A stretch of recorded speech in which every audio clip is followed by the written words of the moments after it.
O Evangelho segundo registrou Lucas, capítulo de número 19, eu quero ler a partir do verso de número 8. E levantando-se Zaqueu, disse ao Senhor: Senhor, eis que eu dou aos pobres metade dos meus bens. E se em alguma coisa eu tenho defraudado alguém, o restituo quadruplicado. E disse-lhe Jesus: hoje veio salvação a esta casa, pois também este é filho de Abraão.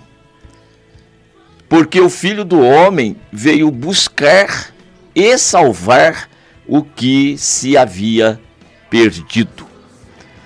Quero, por meio desse texto aqui, desses versículos lidos, destacar com vocês, primeiro, a atitude de Zaqueu, de uma transformação repentina, extraordinária, maravilhosa. Segundo, destacar também a missão de Jesus, que nunca entrava em um lugar ou chegava até um lugar de forma aleatória. Não, Jesus sempre tinha um objetivo claro e específico. Terceiro, mostrar que Jesus ele estava em busca daquele que se havia perdido. Ora, se alguém se perdeu, é porque antes estava no lugar certo, tá bom? E então saiu daquela posição ou saiu daquele lugar e aí então considerado perdido. E é este que é então procurado, o perdido, tá bom? Agora, aquele que nunca esteve num determinado lugar, esse não pode ser considerado como perdido e tampouco vai ser então procurado por alguém. Aqui, no primeiro ponto então que eu destaquei com vocês, a respeito dessa transformação que acontece na vida desse homem chamado Zaqueu, que tem um desejo primeiro no coração de ver Jesus. Essa era a intenção dele.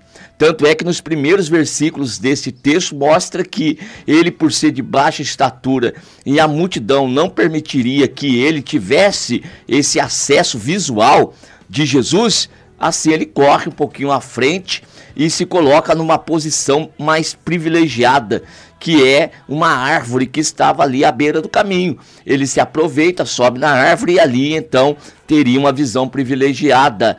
E qual foi a sua surpresa? Que Jesus, ao passar, levanta seus olhos para cima e vai dizer: Zaqueu, desce depressa daí, porque hoje me convém pousar em sua casa. É algo extraordinário, maravilhoso, que o desejo de Zaqueu, que estava no seu coração de ver Jesus, já não era algo natural, já não era algo humano, já era algo de providência divina ali na vida daquele homem. Desculpe, irmãos. Então, ele já se posiciona. E Jesus, quando chega, ele não chama Zaqueu porque Zaqueu estava ali em destaque. Não, o Senhor Jesus já tinha como objetivo alcançar aquele homem, ficar em sua casa. E Zaqueu desce depressa então e recebe Jesus em sua casa com muita alegria, com muito júbilo. E os outros homens ali ao redor dos religiosos olham para Jesus e começam a murmurar, porque Jesus entrara na casa de um pecador. Foi ser hóspede na casa de um pecador. Ora, irmãos, o que é pecador? Pecador é aquele que errou o alvo. Pecador é aquele que está fora da presença de Deus. Mas aquele que critica estava na presença de Deus? Então é uma situação complicada, né? É aquele velho ditado popular aqui na nossa região. É o sujo falando do imundo. Não tem como, né? Agora, Zaqueu é um privilegiado. Porque Jesus, ele não só entra na casa física, residência, domicílio, mas também entra na vida de Zaqueu. Como assim? Ora, a prova está aqui, que Zaqueu se coloca de pé no meio de todos aqueles convidados que estavam ali e vai dizer para o Senhor: olha, se eu quero dar aos pobres metade dos meus bens. E se eu tenho defraudado alguém, eu vou restituir quadruplicado. Esse homem não era aquilo que os demais pensavam ser, simplesmente por ele ser um cobrador aí de impostos, ser um publicano. Não, ele coloca aqui se eu tenho defraudado. Ou seja, ele não tratava as pessoas com fraude, não.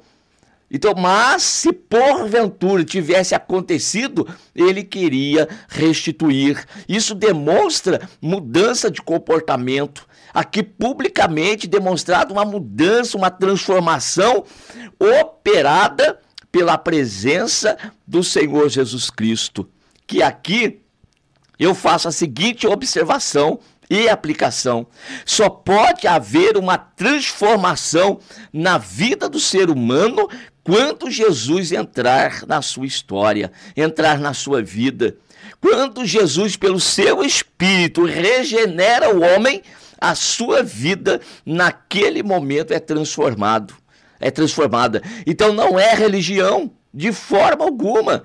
O que transforma é a presença do Espírito Santo de Cristo Jesus na vida do homem. E o segundo ponto, então Jesus ali disse: hoje veio salvação a esta casa, pois também esse é filho de Abraão. Ou seja, olha, da linhagem da fé. Esse aqui é filho de Abraão. Então vocês percebam que a salvação, ela tem aí um objetivo claro. Embora alguns textos nos dizem que a pregação é para todos, mas da nossa parte, nós pregarmos a toda criatura, mas alcançar o coração de alguns irmãos, isto aí é obra que o Senhor Jesus vai operar. Então naquele momento veio salvação àquela casa. Jesus entrou, porque Jesus, ele é o caminho, a verdade e a vida, e ninguém vem ao Pai senão por ele. Então Jesus chega na casa, chegou a salvação. E se chegou a salvação, chega a mudança de comportamento, de vida, muda a história completamente, e isso é o que acontece na vida de Zaqueu. E por esse aqui ser o filho de Abraão, e por esse aqui ser aquele que era o alvo da salvação, Jesus explica isso no verso de número 10, porque o Filho do Homem, ele veio buscar e salvar o que se havia perdido. Ora, quem é que se perdeu? Ora, irmãos, o homem antes, no princípio, estava na presença de Deus, estava diante de Deus, mas perdeu essa condição por causa do pecado. Naquela primeira desobediência à palavra do Senhor, Adão e Eva perderam essa condição de filho e foram então lançados fora da presença de Deus. E a partir daí, todos os homens estão destituídos da glória de Deus. No entanto, existe no meio de todos estes, existe alguém que faz parte de um grupo em que Jesus tem de alcançar. Assim eu quero ler um texto que está com os irmãos em João capítulo, olha só, vamos começar aqui com João, deixe-me escolher aqui João capítulo 11, para ler com vocês esse texto, e eu quero dialogar com vocês a respeito desse tema aqui. Vamos lá, vamos abrir em João capítulo 11, e o verso de número, então, 52. E o texto bíblico vai nos dizer o seguinte: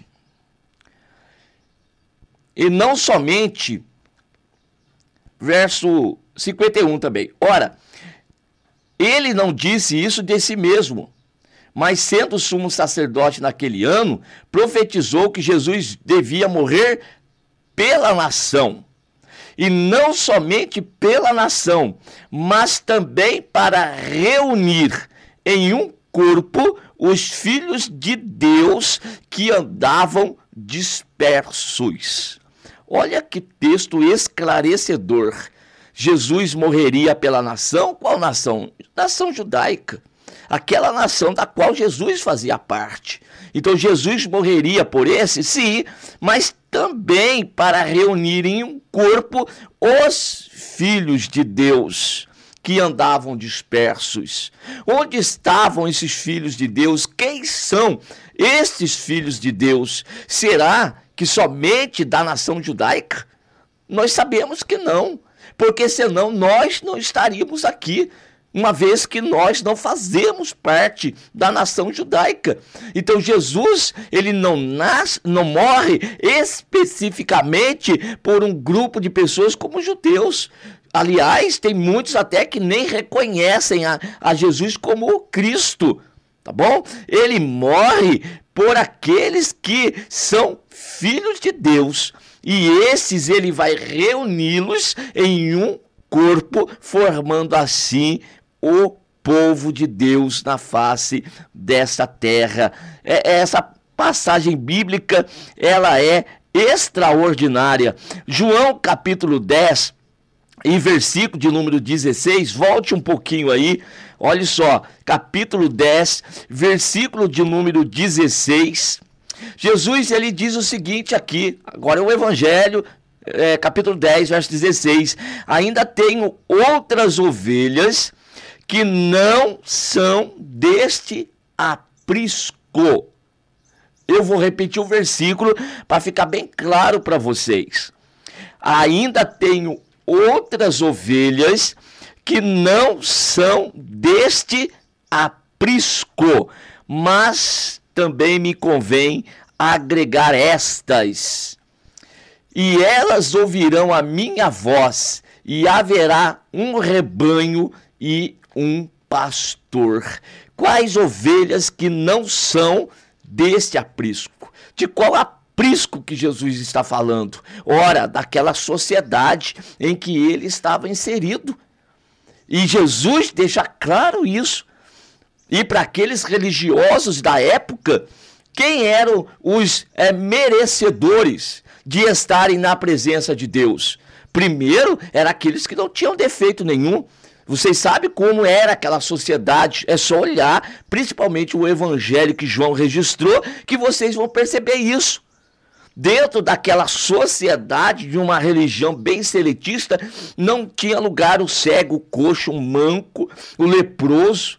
Mas Jesus, ele veio para alcançar essas pessoas, esses miseráveis, esses marginalizados, esses que não tinham a oportunidade ali dentro. E aqui Jesus, ele havia curado, então, um cego. E agora Jesus disse, ainda tem outras ovelhas que não são deste aprisco aqui, ó, mas que importa agregá-las. E quando eu fizer isto, haverá então um rebanho e um pastor. É o que nós lemos aqui no capítulo 9. Que o Senhor vai reunir para formar nele um povo único. Aí sim, o verdadeiro povo de Deus. Se nós continuarmos a nossa leitura agora, no capítulo de número 17, do mesmo evangelho aí, o evangelho que João registrou, capítulo de número 17, e o verso de número 20, e Jesus em sua oração diz, eu não rogo somente por estes, mas também por aqueles que pela sua palavra hão de crer em mim. Então, qual é a condição para fazer parte desse novo povo, desse aprisco e ser participante desse rebanho que tem um único pastor, que é Jesus Cristo? A condição é crer. E como que vai crer? Pela palavra que vai ser pregada, pela palavra que vai ser anunciada. Então não é uma decisão humana querer mudar de uma religião A para a religião B. Religião não salva ninguém, gente. Não muda a vida de ninguém. O que muda e transforma a vida do homem é a fé em Cristo Jesus, nosso Senhor. E esta fé vem pela pregação da palavra de Deus, conforme Paulo escreve em Romanos 10, 17. Não são sinais que mudam as pessoas. Não são as operações de maravilhas que vão mudar, transformar as pessoas, não. Estas aí têm um papel fundamental na pregação. Jesus disse isso.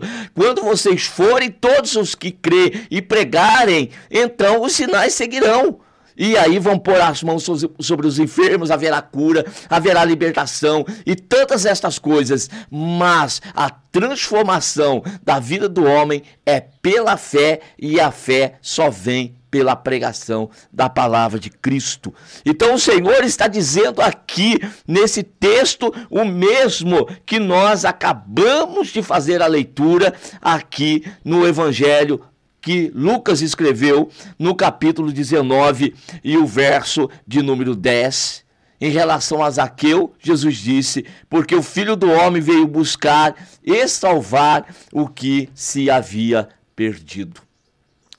Tem muitas ovelhas perdidas, tem muitas ovelhas longe do aprisco, tem muitas ovelhas que estão desgarradas. Esse é o sentido, fazem parte daqui, mas não estão aqui agora, estão perdidas. E Jesus disse: importa que eu as alcance.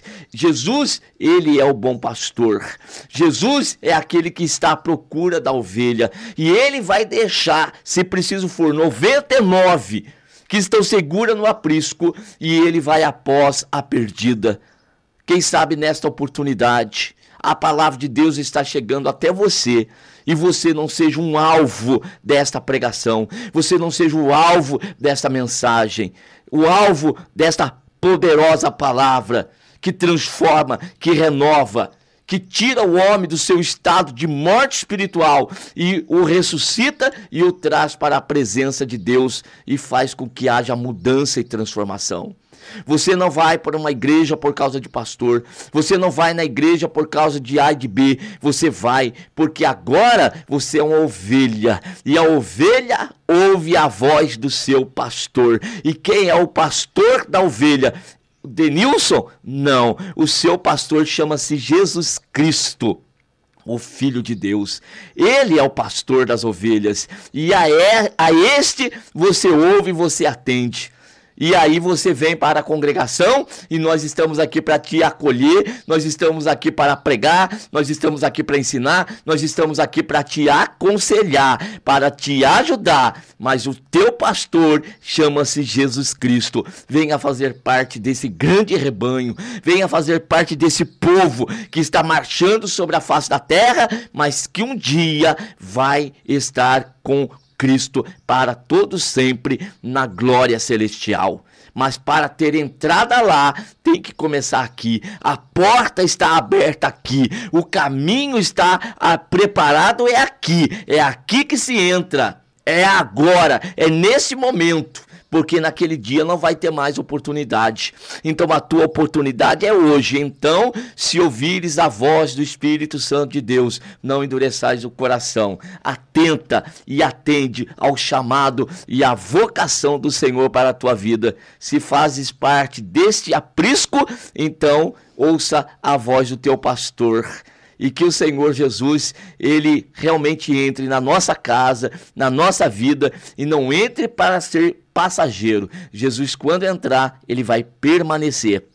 É isso que ele quer fazer, morada. Ele quer fazer morada. Não tenha uma casa em que Jesus esporadicamente passe por aí. Não, eu quero que Jesus permaneça. Eu quero que Jesus fique na minha vida, fique na minha família, fique nos meus negócios, fique na minha história. Jesus faz parte da minha vida, a minha vida faz parte de Jesus. Amém? Que Deus continue abençoando a todos em nome de Jesus.